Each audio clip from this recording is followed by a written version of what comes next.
Hello, and welcome to COU-650, Diagnosis of Emotional and Mental Disorders. I'm Dr. Matoka Welch. I've taught a few of you, and I'm looking forward to working with the rest of you this term. This term is a really special one because it's one that the students often get very excited about because you're learning about the mental disorders and the diagnoses in the DSM-5. Now, I don't know if you've had this conversation yet with any of your faculty, but there are some books that you have in your curriculum that you probably need a hard copy of and you probably need to keep. And the DSM-5 is one of them. I have my hard copy. I use the electronic version too, so I'm not a dinosaur, but I love having the hard copy. And when you're in practicum and internship, they'll probably have copies there, and it doesn't hurt to have your own. But this term, you're going to be looking through the DSM. We're going to be applying our information about the various diagnoses. We're not going to be able to hit every last one of them, but we will get the major ones. A word of caution. You may see some of yourself or some of your behaviors in some of the criteria of the diagnoses that are in the DSM. This is completely normal.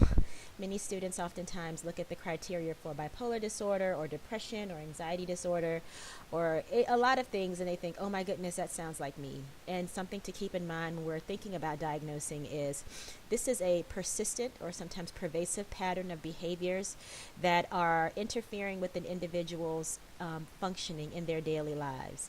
And so it's important to keep that in mind. Something you'll see this term that you'll recognize from last term is Amelia. Now, last term in assessment, you had a number of assessments about a client named Amelia.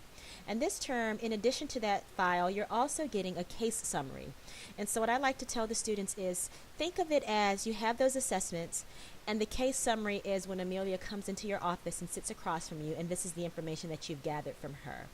And so the case summary that you'll have this term, along with those assessments, all of those create a comprehensive picture around this individual that we'll be working with this term. And so your long-term project for the term is looking at Amelia and trying to figure out, what's going on with her diagnostically.